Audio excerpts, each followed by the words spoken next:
ആയുർവേദ ശാസ്ത്രത്തിൽ പ്രകൃതി എന്നത് ഒരു വ്യക്തിയുടെ ശാരീരിക മാനസിക ഘടനയാണ് സൂചിപ്പിക്കുന്നത്. അമ്മയുടെ ഉദരത്തിൽ ഒരു കുഞ്ഞ് രൂപപ്പെടുന്ന സമയത്തുണ്ടാവുന്ന ത്രിദോഷങ്ങളായ വാതപിത്ത കഫങ്ങളുടെ അവസ്ഥയാണ് പ്രകൃതി നിർണ്ണയിക്കുന്നത്. വാതപ്രകൃതി, പിത്തപ്രകൃതി, കഫപ്രകൃതി, വാതപിത്തം, വാതകഫം, കഫപിത്തം, ത്രിദോഷം എന്നിങ്ങനെ 7 തരത്തിൽ പ്രകൃതിയുണ്ട്.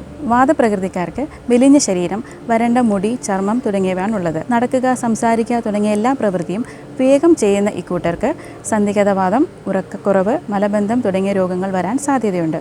ആഹാരത്തിൽ നാരുകളടങ്ങിയ ഭക്ഷണം, പയറുവർഗ്ഗങ്ങൾ, നെയ്യ്, എണ്ണ തുടങ്ങിയവ ആഹാരത്തിൽ ഉൾപ്പെടുത്താവുന്നതാണ്.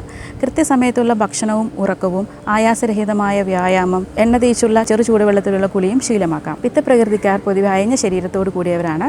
ശരീരത്തിന് ചൂട്, അധികമായി വിയർപ്പുണ്ടാവുക, പെട്ടെന്ന് ദേഷ്യം വരിക, അത് പ്രകടിപ്പിക്കുക എന്നിവ അവരുടെ ലക്ഷണങ്ങളാണ്. പുളി, ഉപ്പ്, എരിവ് തുടങ്ങിയവ ഇഷ്ടപ്പെടുന്ന ഇക്കൂട്ടർക്ക് ത്വക് സംബന്ധമായ രോഗങ്ങൾ, അകാല ജരാനരകൾ ബാധിക്കാനും സാധ്യതയുണ്ട്. ഉഷ്ണമടങ്ങിയ ആഹാരങ്ങൾ കഴിക്കാതെ തണുത്തതും മധുരമുള്ളതുമായ പഴങ്ങൾ, പഴച്ചാറുകൾ, പാല് തുടങ്ങിയവ ഉപയോഗിക്കുന്നത് ഗുണപ്രദമാണ്. മെഡിറ്റേഷൻസ് പോലുള്ള കാര്യങ്ങളും മാനസിക ഉല്ലാസം നൽകുന്ന കാര്യങ്ങളിലും ഏർപ്പെടാം. ചന്ദനം, രാമച്ചം തുടങ്ങിയ കാര്യങ്ങൾ ഉപയോഗിച്ച് ശരീരത്തിൽ തേക്കുന്നതും തണുത്ത വെള്ളത്തിൽ കുളിക്കുന്നതും ഗുണമുള്ളതാണ്. കഫപ്രകൃതിക്കാർ വണ്ണമുള്ള ശരീരം, സ്നിഗ്ധമുള്ള മുടി, ചർമ്മത്തോടും കൂടിയവരാണ്. ചെയ്യുന്ന പ്രവൃത്തികളെല്ലാം വളരെ പതുക്കെ ചെയ്യുന്ന ഇക്കൂട്ടർക്ക് മധുര ആഹാരങ്ങൾ വളരെ പ്രിയമുള്ളതാണ്. അമിതവണ്ണം, ദുർമേധസ്, പ്രമേഹം തുടങ്ങിയ രോഗങ്ങൾ വരാനും സാധ്യതയുണ്ട്.